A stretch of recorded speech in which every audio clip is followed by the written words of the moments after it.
In versatility and sheer talent, Stirling is the greatest racing driver Britain has ever produced. In his 16-year career, he did 529 races and won 212 of them, an incredible 40%. He'd race anything. Formula 1, Formula 2, sports cars, GTs and saloons. They called him Mr. Motor Racing. There are fewer than 30 men in the world qualified to drive Formula 1. A mere half dozen, perhaps, to win. At this moment, I'm inclined to think you're not one of them.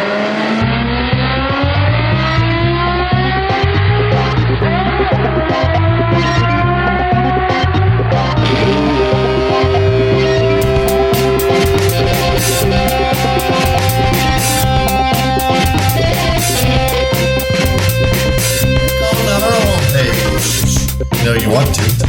Keep up the good work, Stephen, and there you have it. There you go.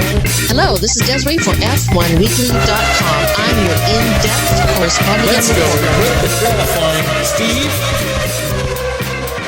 Welcome to F1weekly.com. My name is Clark Rogers. I'm the host of the program. I'll be joined by Nasser Hamid, my co-host. This is a special edition podcast with the replaying of the April 14th, 2009 interview of Sir Stirling Moss. Nasser? Thank you, sir. The grass is growing. The paint is drying.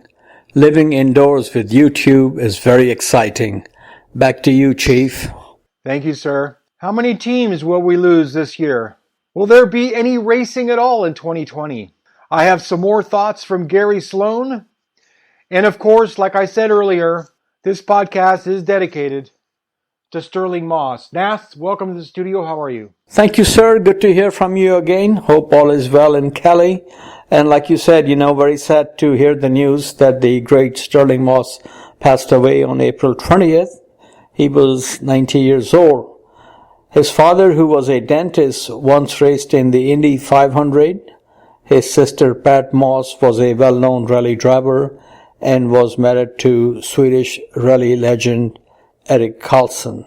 Like Gilles Villeneuve, Bruce McLaren and Ronnie Peterson, Moss, known as Mr. Motor Racing, never won the World Championship but will always be remembered by racing fans all over the world. One of his most famous wins was the 1955 Mille Miglia in a Mercedes with famous journalist Dennis Jenkinson as his navigator. It was this car, number 722, which represented the time he left Brescia in his Mercedes, that gave me new motivation to visit the Mercedes Museum in Stuttgart to see this beauty. And this is a very, very nice museum, highly recommended. The same year, he also became the first British driver to win his home Grand Prix. 2 years later, he gave first ever win for an English-built F1 machine when he won the British Grand Prix in a van wall. And that was turning of the tide against, to borrow a phrase from Mr. Tony Vandervelde, bloody red cars. Moss also won the Sebring 12 Hours in 1954. In the 1958 Argentine Grand Prix, he scored the first ever F1 championship victory for a rear-engine car, Cooper, which was run by a privateer, Mr. Rob Walker, who was from the Johnny Walker family. His greatest Grand Prix win came in 1961 in Monte Carlo. Driving a Lotus, he was able to hold off a trio of Ferrari drivers who had much more horsepower advantage. And now, sir, I think we should play this interview. I was very thankful and grateful at that time and still today that he was kind enough to invite me to his house in Florida. And when I got there, he was waiting for me in the driveway in his Speedo. And the first question he asked me was if I wanted something to drink. When I requested a glass of water, he said to me, "We also have gin and tonic." So that's, wonderful memories left by Mr. Moss on and off the track, never to be forgotten. Rest in peace, champion. His wife, Susie, who was also there when I met him in Florida, she was quoted on BBC website saying, and I quote, "It was one lap too many, he just closed his eyes." End of quote. Your thoughts on this great racing talent, sir? Well, I remember when you made the arrangements for the interview. It was a big coup. I mean, they don't get any greater than Stirling Moss. Absolutely, sir. Absolutely. It was a great pleasure, a great honor, and extremely thankful to him for always. And, people like him make this business what it's all about, Yes. And I suggest to everybody to take your time, listen to the answers, because it's just a great conversation. Thank you, sir. Okay, folks, I'm here in Florida with legend of legends, Sir Stirling Moss. Sir, welcome to F1 Weekly. How are you today? I'm very good, thanks. I'm sorry the sun isn't shining. It's better, but we had nice weather here and we're just relaxing, so that's good. Is this where you reside mostly during winter time? No, I mean, this is the place we got in America, in Florida here, and we come here whenever I've got anything to do over here. In other words, if I came over this time, Amelia Island, and I've got a thing with Mercedes at the weekend, and then, of course, later in the year, they've got Pebble Beach and Laguna Seca. So anytime we're going anywhere like that, somebody else is paying the bill, then we're here. Now, you've raced in this country before, and we have quite a few good tracks here. What's your favorite track in the U.S.? Well, you've got course circuits that didn't exist when I was here, but I think frankly probably my favourite was Laguna Seca. Riverside, Watkins Glen was not bad. I think they did actually have better circuits than the one I drove on. So, but I think I'd probably say Laguna Seca is the best, or Road America. I don't really mind I prefer proper road circuits, but of course that you don't have many of those. Now, as far as your racing history and life is concerned, we have so much to talk about. Cars 722, Aintree 1955, Argentina 1958, and I can go on. What really comes to your mind first when you look back on your great career? Well, I did 529 races, which is quite a lot. I mean, I was doing 50 races a year because I raced not only Formula 1, but Formula 2, sports cars, touring cars. If it's got a steering wheel, I'll drive it. So, but I was brought up with, and I like most of all, racing on the roads. I like, obviously, the Mille Miglia. That is, in my mind, probably the greatest road race with 1,000 miles all around Italy. The Targa Florio, very similar, but around Sicily. Then you get circuits like Nürburgring, which were really like a road, but they're not. I really enjoy. It depends what one's thinking about, because when you're racing every single week, where you are makes a difference. I mean, what the people are like, and what the girls look like, and all those sort of things matter quite a lot. So I would say that I enjoyed racing in Australasia very much. America was pretty good, but you didn't have many races that I could take part in here. I would love to have raced at Indy, but it wasn't feasible because, although my father did in 24.5, when I was racing, of course, Formula 1 cars were not sensible to take to Indianapolis, and therefore it would have meant coming over here, wasting a whole month of my time doing the rookie test and all that stuff on a totally different car, so it wasn't just a viable proposition. Your dad, Alfred, raced at Indy and Brooklands. What is your earliest memory of motor racing? My earliest memory really was, which of course I know happened, I can't say I remember it like yesterday. I was about 5 or 6 years old. My father took me to Brooklands, and of course when a car came in off the track, it was a practice. Being a kid, I ran across and leant in to see how fast it would go. And in those days, they had an outside exhaust pipe which was bound with asbestos string. And of course, I'd put my stomach on it and burnt me like hell. And so that was my first recollection, I guess. Well, Brooklands, I'm a fan of motor racing history. I was there a few months ago. When was the last time you were at Brooklands? Oh, I was at Brooklands, as you say, within the last couple of months. I mean, because they have quite a lot of things happening there now. Although it's not the Brooklands, of course, that was there before the war. I mean, the banking, there's a portion of the banking, but it's not used as a track. They've got a very nice infield and everything. It's very well done by Mercedes, but it isn't the same sort of thing that it was. How old were you when you decided race car driving was better than being a dentist, which was your dad's profession? Well, I couldn't qualify. I actually I wasn't smart enough to get my what thing we call matriculation. So therefore I couldn't become a dentist even if I wanted to. So I was forced to go into something else, and I decided the hotel trade, or farming or something or other. But I was I didn't decide to go into motor racing until I was, I guess, 16. Yeah. And my understanding is your parents were fairly supportive of your racing endeavors.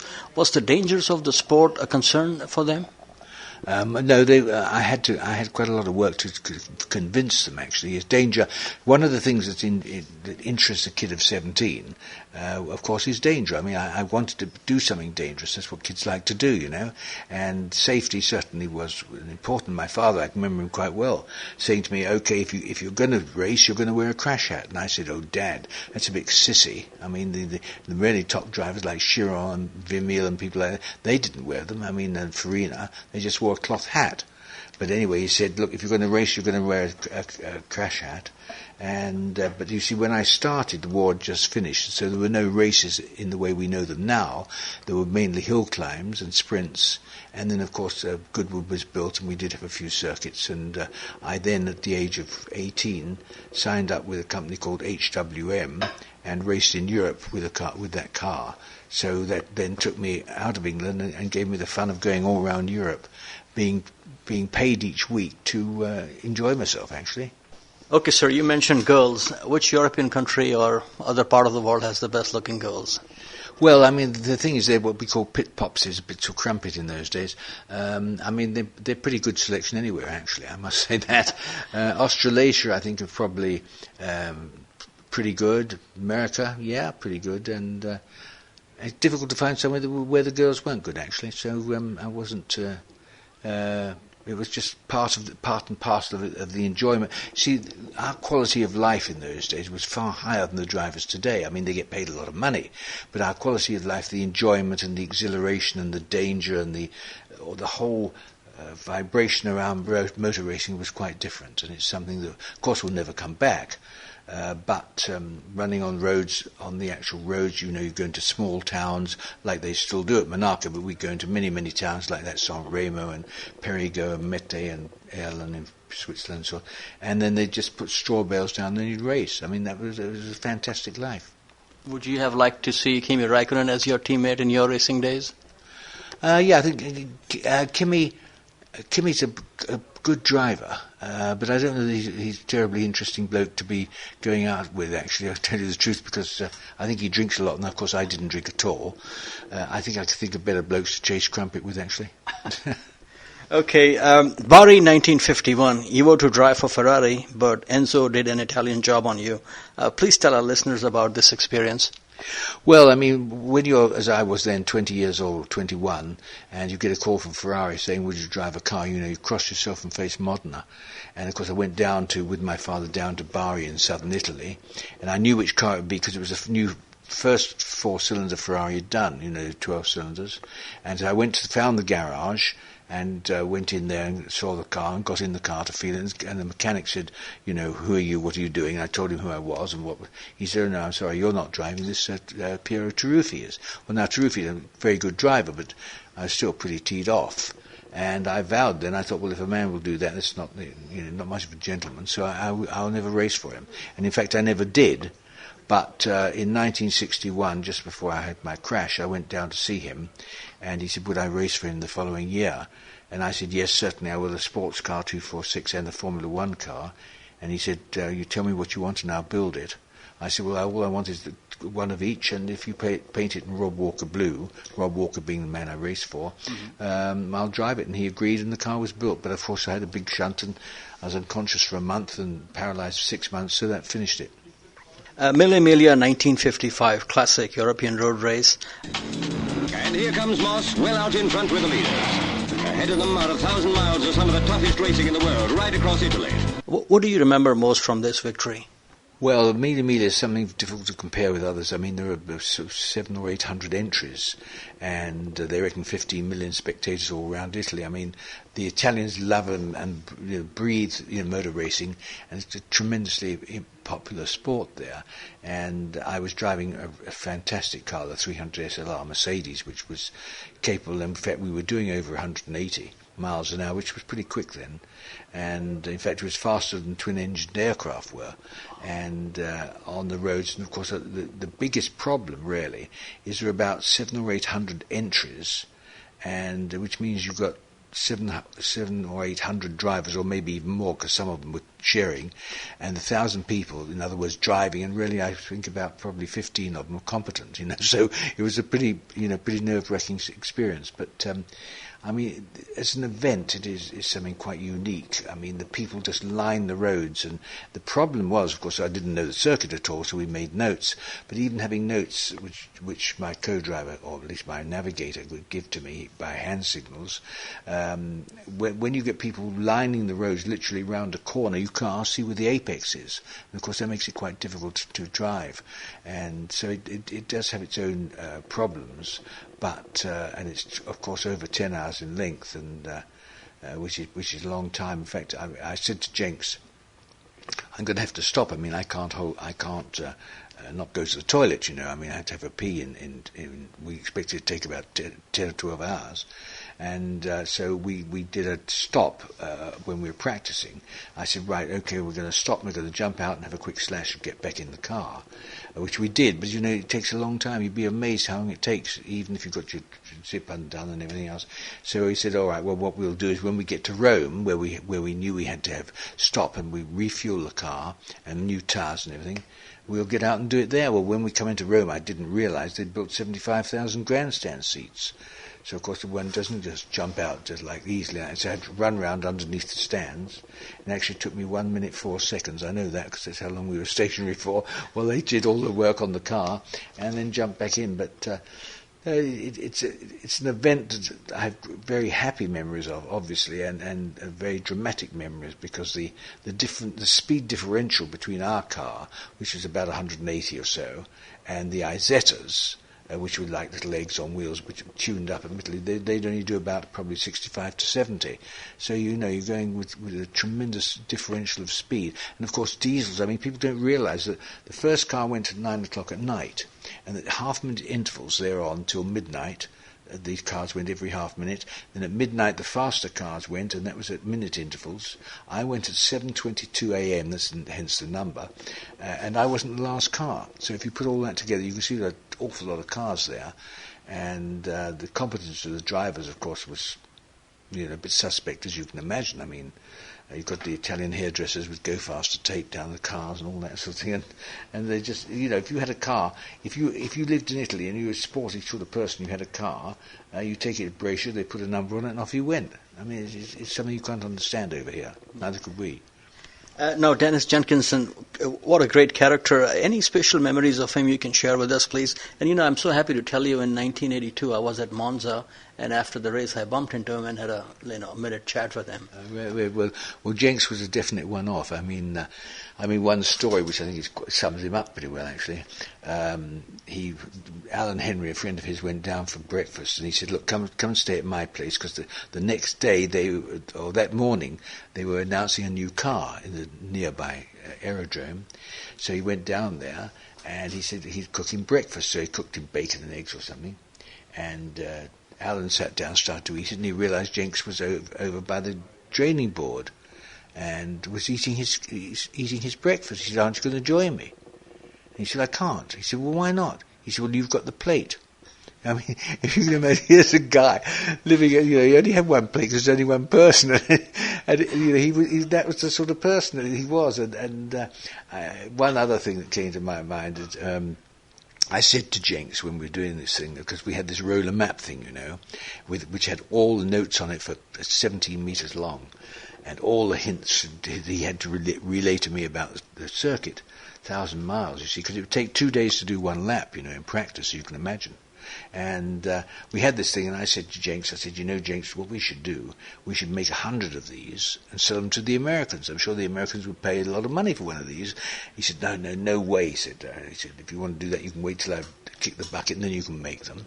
Well, anyway, many years later, my wife, we were down at Goodwood, and we were going to do a lap in the SLR with Jenks alongside me.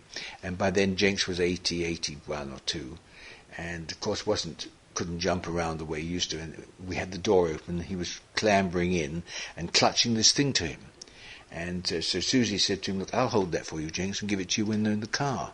And he clasped it to his chest. He said, "It isn't that I don't trust you, my dear." He said, "But I know who trained you," because he knew very well I wanted to get hold of it to make some other ones. You see, but he was a weird man, a very amusing man, a very knowledgeable guy, and of course 3 times world champion in a sidecar. A man who didn't understand what fear was.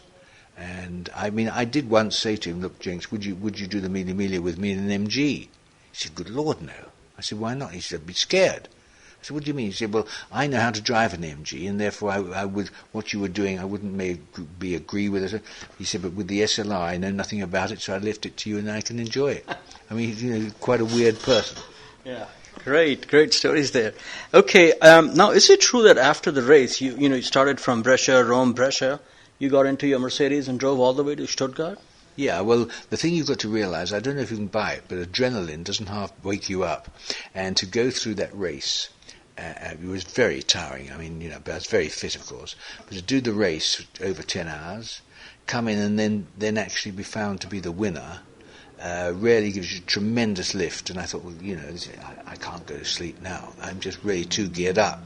So I thought, well, okay, we'll drive back to Stuttgart because they want to see us and everything. And so I did, and drove through the night to Stuttgart. Yes, that is correct. Was Jenks with you on this ride also? I'm pretty sure he was. Okay. I must look it up actually in my diaries. But I think he probably was. I'm pretty sure that he would have been. Yes. Okay. Now, entry 1955, your first Grand Prix win on home soil, and talk about feeling high. How was this feeling, winning your first Grand Prix home soil over Juan Manuel Fangio, your teammate? Well, I mean, you've got to understand that it was quite interesting. Actually, I did actually get fastest lap in practice, but Fangio, I think, was the greatest driver in the world. And I'm following him because the rules we had team instructions which did not come into effect until when one Mercedes had 30 seconds lead, which of course in those days was possible, over the rest of the field. Then they put out a sign which said REG, which meant regulari. And so up until then it was open. Any of the Mercedes could race against the other, they didn't mind. But once the REG went out, you'd hold position. And of course that didn't go out, and I was following Fangio, then he got missed around by a back marker, and I nipped through. And it's 100 laps, because there were 3 hours in those days, remember, all Formula One races. And I nipped past him, and then I went as hard as I could. And he, of course, tucked in behind me and followed me the whole way. And then on the very, very last lap, I went into the last corner, braked very late, and as soon as I got round the corner, I pulled over to the right and waved him past with my foot flat on the floor, knowing jolly well he couldn't go by. And we finished up literally, with 2 meters apart. And of course, it was a very, very important race for me. And I think whether he let me win or not, I don't know. I asked him.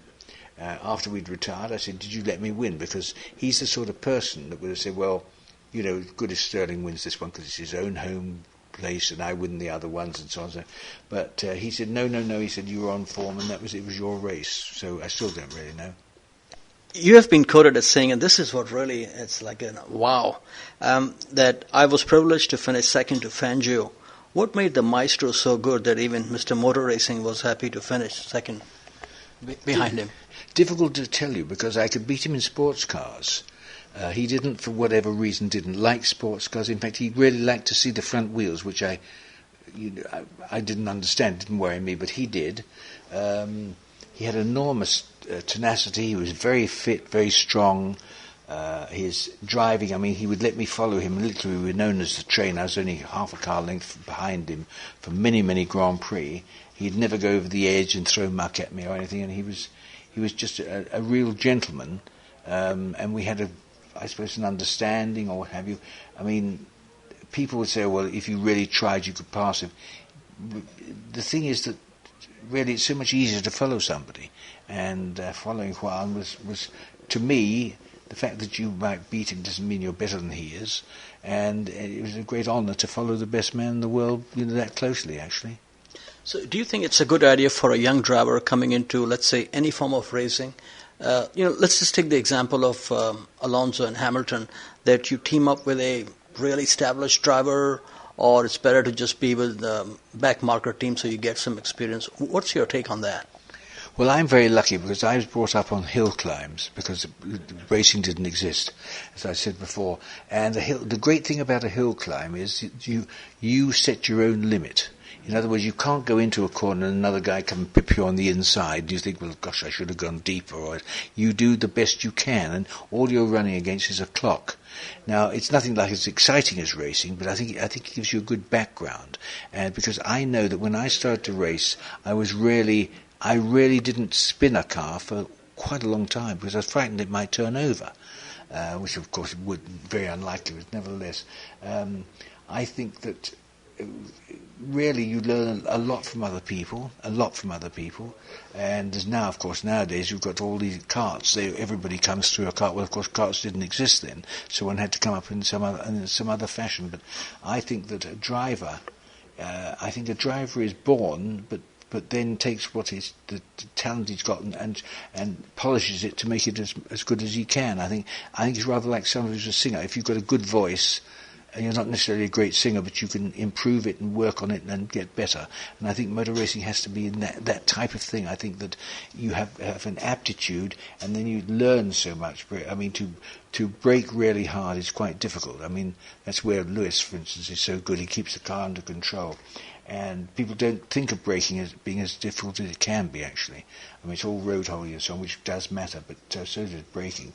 But no, I think that if one can if you can learn, a car gives a driver a message. When you go with a car, you go into a corner, the car will say to you, look, if you go any faster than this, the front end's going to understeer or plough, as you call it, or the back end's going to oversteer or what have you.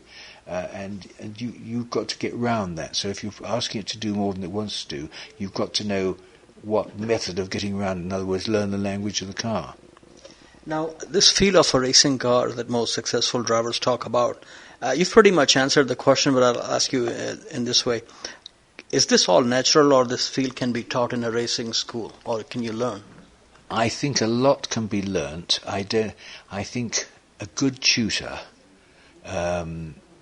really can help some people by pointing out, look, you might be quicker if you did this or that or what have you. I think that's to an extent, but I think it has to be a feeling that you've got. I always like to think cars have a language of their own, and each car has a different language, and you've got to learn what that language is and be able to speak to it. And so if you have driven, as I have, 84 different types of car, they're all different. They're all slightly, like women are different, but they're not completely different. And I think the interesting thing is you take a car which has a characteristic, and according to your, depending upon your ability, you can make that car the way you want it. In other words, with your mechanics. I mean, in my day, of course, you have to, tire pressures and change roll bars and stuff. Now, of course, they plug in computers. I don't know what the hell they do, but they do. And you get the car so that the car will behave the way you want it. And very important, I mean, Sir Jack Brabham, who is a great competitor of mine, I know very well that if I drove his car and he drove mine, we'd have both been slower, because his characteristic and his demands on the car were quite different from the type of demands I would make. It doesn't mean he's better or worse, it's just a different way of going about it. Some people take a wide line round a corner, some, like myself, would take a narrow line. I would take a narrow line because I reckon I could brake deeper. And if you brake deep into a corner, and you've got your brakes, you're on the brakes or off the brakes, that can help you steer the car. And I think you learn these things. It's something you're not born with, but you just learn what they are and how you can get the handling characteristic to move from one car to another. They're all a bit different. Fangio will always be the maestro. Since his days, we've seen a lot of drivers come, Jim, the Clarks, the Stewarts, the Sennas, the Prost, the Schumacher. Has anyone come close, in your opinion, to being the next maestro? In Formula One, I think probably the guy who is nearest in my mind was Senna, but it's very difficult to compare. It's not really fair to compare a driver of the era of Nuvolari from before the war or Fangio after the war, what I'd say were the dangerous years, to the safety years. Like now, I mean, the cars are so safe, which is fantastic. And I think the tragedy really is that Senna was killed really in a safe car. I mean, what happened? That the radius arm going through his helmet's 1,000,000 to 1 chance. The fact they'd moved back the barrier so it would be safer, which of course wasn't, because he went straight into it head on instead of glancing off it. These are awful things that have happened they say because it's safer, but it isn't. I think that the driver's mindset, when you get into a car and you go into a corner, say at 120, 130 miles an hour, and you think, God, if I make a mistake here, I could die, is quite different to, if I make a mistake here, it's going to ruin the race. And this is something that I'm glad that I was in there when it was dangerous, because to me the danger was the salt in the equation. You know, it gave the taste, it gave the flavour, it gave the fear. I mean, I certainly was scared at times. I mean, till the flag fell, the start flag. I mean, quite often one was slightly nervous. You know, I mean, you're risking your neck today, and that is an exhilaration. It's also a dampener, and to have that with you sitting on your shoulder all the time is something that makes, it's rather like gambling with money or with chips. If you have a stack of chips, they don't mean anything. You can be foolhardy, but if it's money, you aren't. And if it's your life as what you're betting for with, that does bring it up to a pretty sharp end, you know. 1955, you won another great event of bygone era, the Targa Florio with Peter Collins in a Mercedes. What does this victory mean to you? And if you could talk a little bit about Peter Collins, please. Well, the Targa Florio was a fantastic circuit. I mean, the big thing about the Targa was it's 44 miles a lap. And you could go down there, you could learn it. I mean, it'd take you, a few weeks of going round and round and round. It took about an hour to do one lap, which is a hell of a lot less than the Mille, which was 2 days. So you could go there with a rental car and drive around for, say, 12, 15 hours a day, and you got to know it. So I did know the circuit. I think other drivers probably. I knew the surfaces, which was important, because in Sicily, when they want to repair a hole, they go and throw a bit of tar in it and put a bit of gravel on the top, and that's it, so it doesn't really do much. But it was very, I mean, there was only one straight. All the rest of it was in the corners. It was a wonderful race. I mean, I had the pleasure of driving probably the finest Porsche ever built. I think it was an RSK or an RS60, I can't remember which it was, but absolutely fantastic. The car was so good. It was so light, so agile, and much easier to drive, say, than the SLR, which was a fabulous car in its own way. But the SLR was great for the Mille, whereas this Porsche was absolutely stunning for the demands of the Targa. And Peter Collins was one of my better friends. We now continue with our conversation with Sir Stirling Moss. Okay, now we go to 1958, opening round in Argentina, first ever win for a rear-engine car. Before the race, how convinced were you that this was going to work?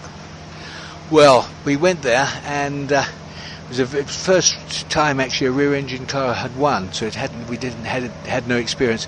But the tire wear was very, very heavy, and I said to Alf, "There's no way we can change a wheel because there were studs."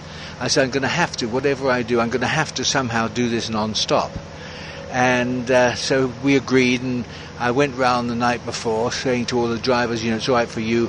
You've got cars, you just jack up the back, change the wheels and so on. I've got to have to wait 2 or 3 minutes to do that.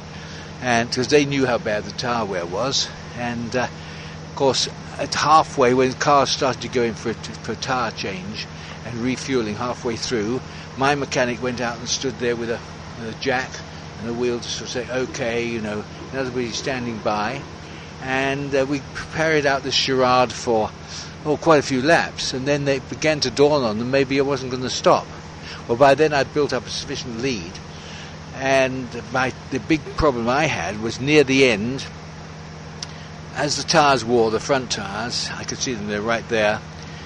When you go through past the ordinary tread, you come onto the breaker strip, which is a white cloth thing inside. And when you go through to that, of course, it doesn't wear all together, so suddenly you get white spots showing, and they're just in front of me, and these white spots started. And then, of course, as they wear more, then the white spot becomes a line. The line gets wider, and then you get to the breaker strip. Now, a breaker strip is a canvas, and of course I'm wearing the tyres. I'm going as easily as I can, and dropping back and closing up on the fast cars when I can get behind one. But I was in the lead, so it wasn't that easy. And then when it starts to get past the white strip, then the hairs come up and it begins to get fuzzy.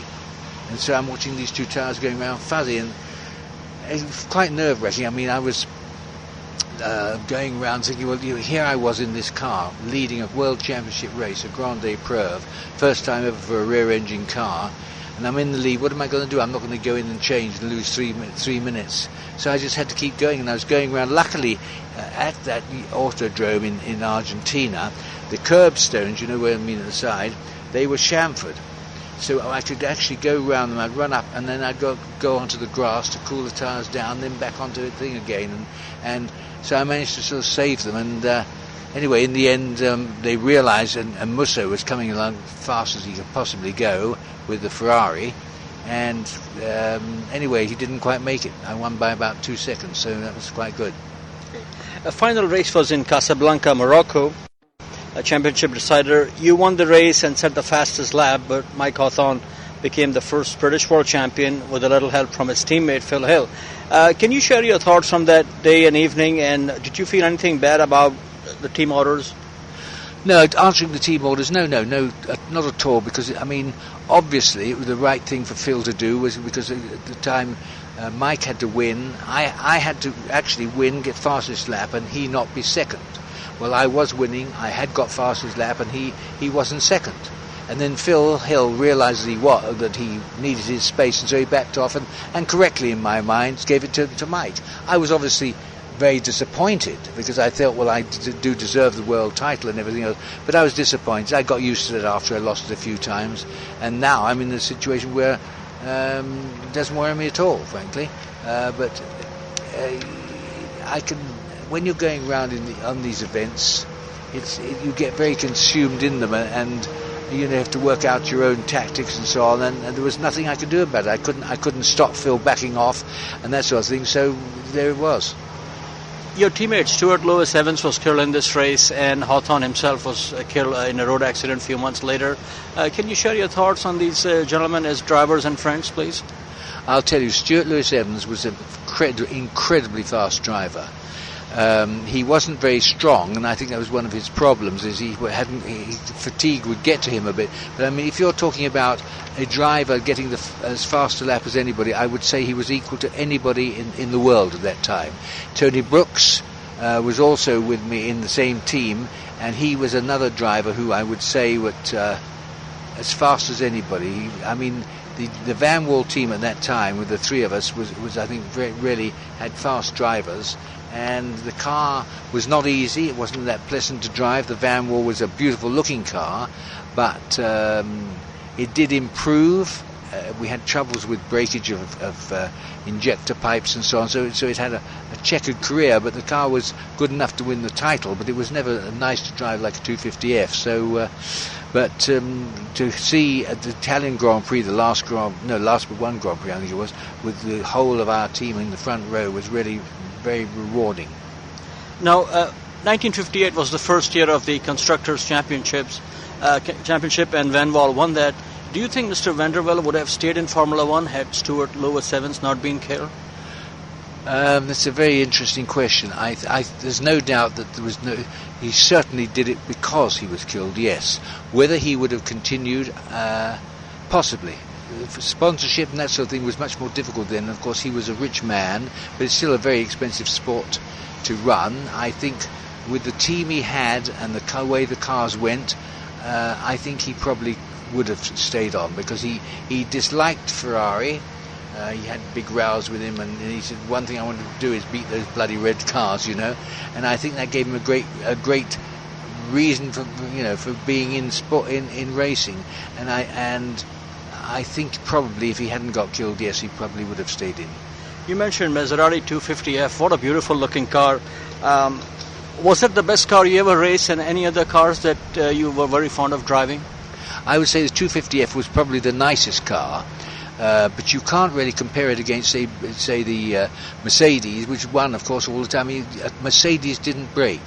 I mean, we had one complete failure at Monaco on the dismembramic valve, but all the other races the team won, and you can't knock that. I mean, it's a fantastic car. They really were incredible organisation in every way. But having said that, the 250F was the nicest one to drive in Formula One. There's no doubt. Better than the Van Wall or better than any other. I think the only car that would come close to it, certainly now, of course, is the P25 BRM. But then that's many years later with the development of modern knowledge and so on. So, but I would say that anybody who drives a 250F, even now, will get out and say, boy, that's a nice car. And don't forget the first 250F, which I bought one in 54, because that's what Neubauer suggested I did, was quite different to the lightweights and the Piccolos and so on of the latter years. Alfred Neubauer suggested you buy a Maserati. My father and my manager went to see Alfred Neubauer in 1953 and said, we understand Mercedes is coming back next year, that's 54, will you give Stirling a tryout? And Neubauer said, look, he said, we've seen what Stirling drives, they're not very good cars, but he's done exceptionally well with them, but we'd like to see how good he could be in a competitive vehicle, and therefore if you can find something that was a bit better than the ones he's been in, which are, not very good cars, that would be interesting. And so I went. Well, I didn't. My father and my manager went down, saw Maserati, negotiated a deal there, and I got my own 250F, and then we went to Bern, and that was really my lucky part. We went to Bern, which is a very difficult, dangerous circuit on the Bremgarten, and I managed to, in the first day it was wet, and I managed to put it on pole position in the wet, a private car, in front of Mercedes and Ferrari and everything else, and then Neubauer said, okay, well, we certainly will take you next year. Wow. Monaco 1961, great win, but with bodywork missing. And Moss is staying ahead. He's led since lap 12. A fantastic drive in a slower car against the might of 3 Ferraris. So, down to the Portier. Stirling Moss leading in the green Lotus. Is it true this was done to provide what I would call natural air conditioning? Oh yeah, because the thing is, the aerodynamics don't really matter, or didn't at that time, because cars were much slower anyway, at Monaco. But when you've got 100 laps to do, and 14 gear changes every lap, it's pretty tiring, I can tell you. It worked out at about nearly 3.5 hours. And having the air moving around made a big difference, so I thought, well, right, we'll just take the sides off. The great thing about motor racing then was you could do these things. They'd come along and say, what are you doing? You'd explain, and they'd say, oh, all right, go ahead and do it. Now it's all a bit more red tape. Yeah. Okay, racing drivers used to have a lot of fun together in the good old days. Please tell us about the party where a Hertz rental car was driven into a swimming pool, and who was the actual culprit? Oh gosh, that was one in America. Yes, Hertz. I think it was Hertz had just come out with a thing: rent from here and leave it there, or something like that. And I think I'm not sure, and I don't want to put wrong names for, but I have a feeling Augie Paps was in there somewhere. And a hire car had been. They took this car, which was at the hotel, and put it in the pond, and said, "Well, look, we've got your car, but it's in the pond, in the swimming pool. I mean." But there was a whole crowd of people, and. At the time, it seemed very funny, actually. You were there and they had the lights on in the swimming pool? Oh, yeah. I mean, I've seen funny things like that happen. I mean, I remember in the Isle of Man, a chap called Duncan Hamilton, who used to drink quite a bit. And they said they were going to get the police down. We put him down a manhole because else if he saw the police would put him inside, because he'd had a bit too much to drink when he set fire to the swimming pool by putting the racing alcohol on it and then set fire. And so things do happen in racing, yeah. Okay, now your 1962 Goodwood accident. I've heard you say that you were going to pass Graham Hill and he raised his hand. Did you ever talk to him afterward, whether he was motioning you to go by or was he acknowledging the blue flags from the marshals? No, the person, not Fangio, the person that I was catching up was Hill. Yeah, Graham Hill, sorry. I thought. Yeah, no, I was nowhere near him. I mean, I was a lap behind, and I was coming up to where to unlap myself, and there was quite a reasonable space on the left, and I went to go past him, and my thoughts are probably that the marshals who were there put out a blue flag, which they often do, unwaved, sort of saying there's a car coming up. And I think I saw Graham probably acknowledge it, and I thought, well, he's obviously acknowledged that. And I was just going past him, and then he pulled over, and I think without knowing I was there, because he had a very wide entrance into this corner, and I don't think he realised I was there, and I had to go across onto the grass, and of course once I got on damn grass, that was it. So I don't really know. I think it's just one of those things we call a racing accident. It was certainly awful for me, because here I am at 32 and suddenly found I had to work for a living. I mean, that's not good news at all. I've been paid to do my enjoyment all the time up till then. You know, I read something recently that this English singer, Leo Sayer, he was not only at that track, but was standing at the corner where you crashed. Have you ever talked to him, his recollections of that? Not about that specifically, but I have spoken to him, of course, because he's very keen on cars, and he's a great musician, and so we do know each other. But I haven't. Now you've told me that, I will have a word with him when I next see him, see if he remembers anything. Yeah, okay, that should be interesting, and I'll check back with you later what he has to say, if you don't mind. Okay, let's take a look here what we have here. You know, this is very interesting. We talk about racing has changed so much. I've seen a video of you pulling over, I believe, at Sebring, getting a Coke from a flag race marshal, and there's a story of Stewart and Rin going to a drive-in movie on the eve of South African Grand Prix. Apart from the safety aspects in motor racing today, what are the changes that you like and what are the changes that you do not like? I can't think of anything I like, to be honest, but I can see why we're at this place, because safety is important for the public. And therefore, with cars of this speed potential that they've got to now, of course, it's very difficult to be able to allow the public anywhere where they might be able to see the driver. I mean, the Coca-Cola thing I had was can't remember which year it was now, in the 50s, and it was jolly hot, and a guy sort of offered me a Coke, so it was like a Coke, I think, playing around. And I said yes, and he held it up, and I picked it from him and drank it, and then gave him the bottle back in case there was 10 cents on it, But those things could happen, and they did happen in those days, and I think that can't come back, and I think that is one of the big problems, is motor racing is now such an incredible business that it's losing a lot of the humour, it's losing a lot of the enjoyment that drivers have. I mean, a driver today can't have anything like the enjoyment that we had, because it just isn't available. I mean, you just can't. It just isn't the freedom of. I mean, the thought of having a race like Italy, like the Mille around Italy, is unbelievable. You couldn't do that. I mean, it's just no way could you have people's lives at risk as they did then. Nowadays, because I think probably because in the early 50s the war had only been over a short while, and people accepted that people did die. From whatever cause. Now, of course, the fact that somebody might get killed is unacceptable to generally throughout. Very true. Your sister Pat was also successful in motorsports and passed away recently. Can you please share some memories of growing up and going to not just car races but also horse show events, and both you and her competed, please? Yeah, well, Pat and I, of course, she was 6 years younger than me, I think. And thank goodness she came along, because that took the pressure off me. My mother wanted me riding horses, which I did, and jumping, which, I enjoyed to an extent. But then Pat, thank God, had a great aptitude for riding horses. And so that got my mother off my back, and I then managed to go into motor racing. So she did a great thing there. And I do remember Pat sort of said cars are smelly, oily things, and I said, no, you wait till you drive them. And then she did, and I remember going round Silverstone with her in an MG or a Healy, I think it was Healy, and I noticed she was lifting off really early on the straight, and so I said to her while we're going round, I said, look, next time I say to you stop, I want you to do a crash stop as quickly as you can.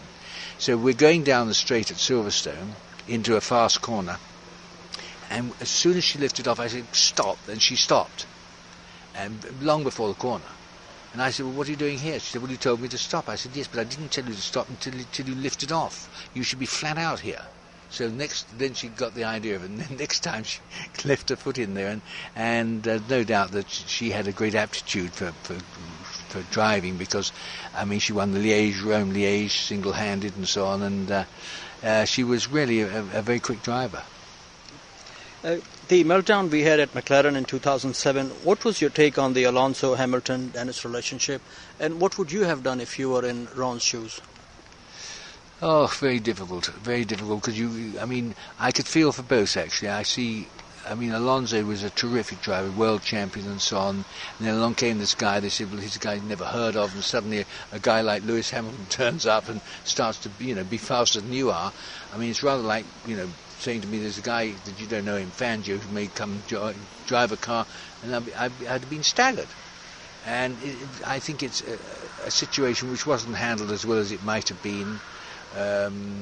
But I suppose those sort of things are inevitable, really, when you've got so much talent, so young, and with so much experience. I mean, Lewis, the amount of experience Lewis has had in karts is enormous. I mean, really, is absolutely enormous amount. And I think his skill level is tremendously high as well. So I suppose if one was bright enough to see it, you would see it coming, really. All successful drivers have a love-hate relationship with fans. What's your take on Lewis? Some people say he's just a lucky guy, right team, right circumstances, spoon-fed success. You have raced and beaten the best, seen them all. How would you rate Lewis as a racing driver? Oh, I think Lewis is exceptional, quite exceptional. I think he really is. I think he's not the only one. I think there are other guys there, Vettel and so on. I think Alonso and Kubica and so on. I think we've got some really good young talent coming now. There's no doubt that Lewis is in the right team, right people. He's got Mercedes behind him. He's got a tremendous amount going. But Fangio is much the same. I mean, Fangio drove the best cars. I mean, he was Alfa and then Ferrari and Maserati, and then these people. So when you're as good as they are, they obviously get the pick of the drives. I mean, you're not going to take some driver who's moderate and give him the very, very best car because he's moderate. You're going to obviously look to get the best you can. So then you get the two together, the best driver with the best car, then it's pretty difficult for anybody to beat them. So I can see how it happens, but I do think that Lewis is quite an exceptional driver. I think that he's probably as good as any of them. Let's put it like that. I mean, if I had to pick a team, obviously he'd be certainly one of my first choices. Let's put it that way. If you could get him. Let me ask you a question. If you had to take a second driver from all the drivers since the 50s, who would be your second pick? Oh, Tony Brooks, without the slightest doubt. I mean, the best driver in the world who was not known by ordinary people was certainly Tony Brooks. I mean, Tony Brooks in sports cars would be as fast as Fangio. In Formula One, maybe not quite as fast, but right up there. And great tenacity and easy on the car. And I mean, he's a person who I don't think hardly anybody in America would know. But Tony Brooks really was a remarkably good driver. I would say if you want speed, you'd say Stuart Lewis Evans, but the speed, he hadn't got the strength to be able to keep it up. So therefore, one obviously wouldn't take him. But if he'd been physically strong enough, then he would be another one. But he wasn't. Global expansion of Formula One these days. No Grand Prix in the land of Fangio, Gurney, and Gilles Villeneuve, but we have races in Sepang, Malaysia, and Seoul pretty soon. Your thought on this trend? What do you mean, the likelihood of being a driver from the East? No, a trend that they're going to places where there really may not even be a big interest in motorsports, like in Sepang and places like Malaysia. And we don't have a race in Argentina, no in the US, no race in Canada. Yeah. But you see, the problem with this really is that nowadays the only accepted circuit are these perfect in every way, man-made, fabricated circuits.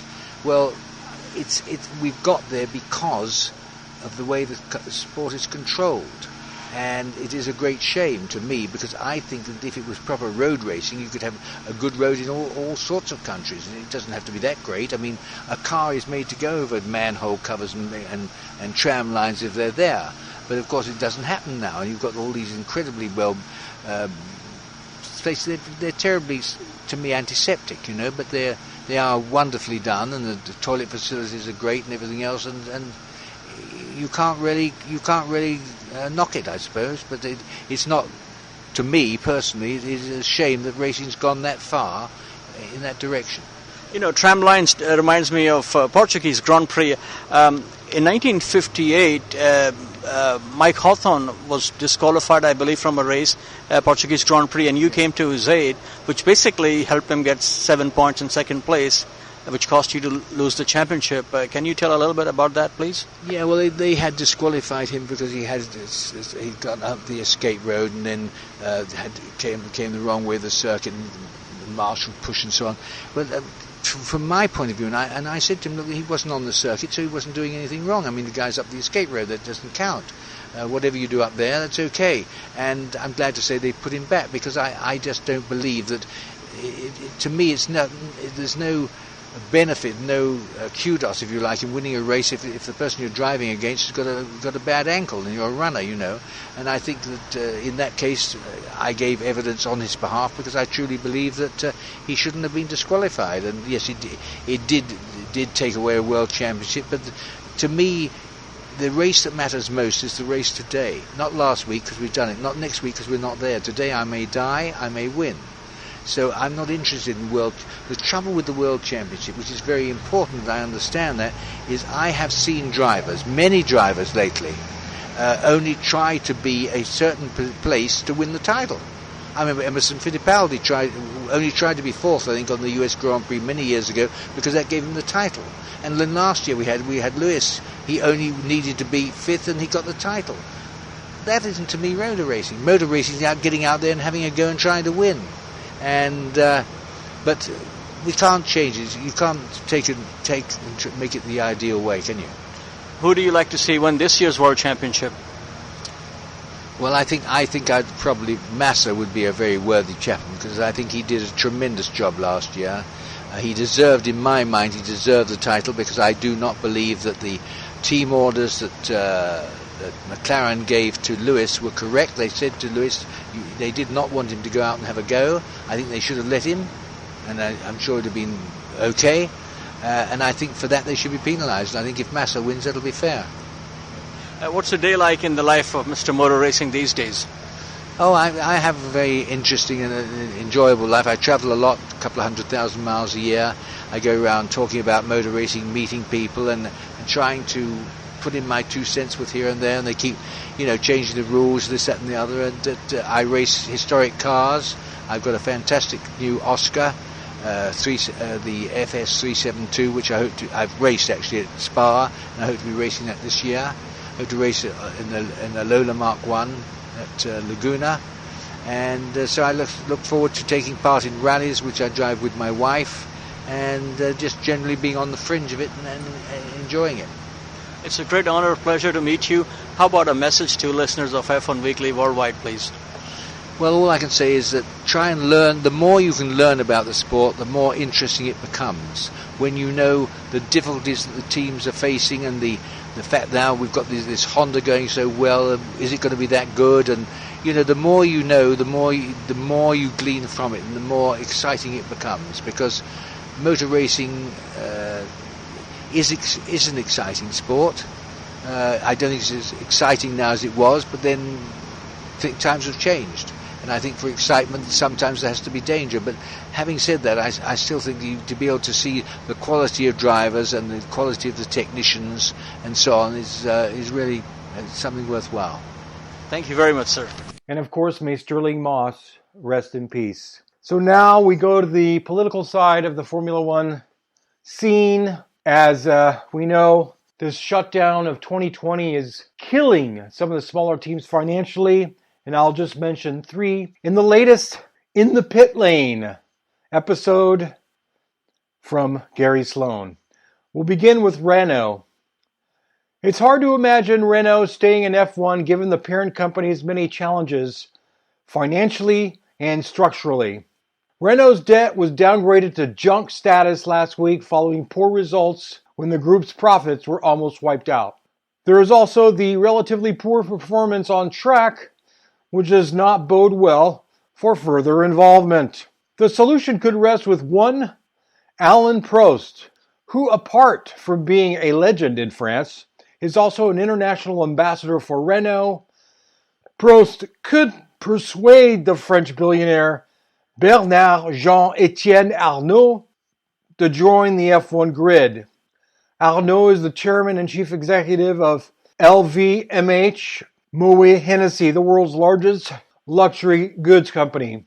Some of LVMH's brands would be a perfect fit Tag Heuer, Princess Yachts, Moët Chandon. Could Arnaud afford to become involved given the current crisis? Well, he was briefly the richest man in the world in December of 2019. Also, he has the essential F1 billionaire credentials with, yes, a 333-foot super yacht called Symphony. Come on, Alan, make that call. Okay, our next team is Haas. I think Haas will be sold. The team is owned by American businessman Gene Haas. In an exclusive interview with Autosport pre-coronavirus crisis, Haas said he was juggling the investment needed to stay in F1 against the competitive fortune. I'm just kind of waiting to see how this season starts. When asked about what he thought were for the future, it starts off strong, then maybe there's a possibility that we could continue. But if we have another bad year, then it would be not favorable. Given the current situation, it may be time for Haas to walk away. The most likely suitor is Saudi Arabia, in the shape of the Public Investment Fund of Saudi Arabia. The Saudis have previously disclosed plans to host a race at its upcoming new circuit in Qiddiya. Additionally, the state-owned Saudi Aramco, the world's leading integrated energy and chemicals company, has recently signed a long-term global sponsorship deal with Formula One.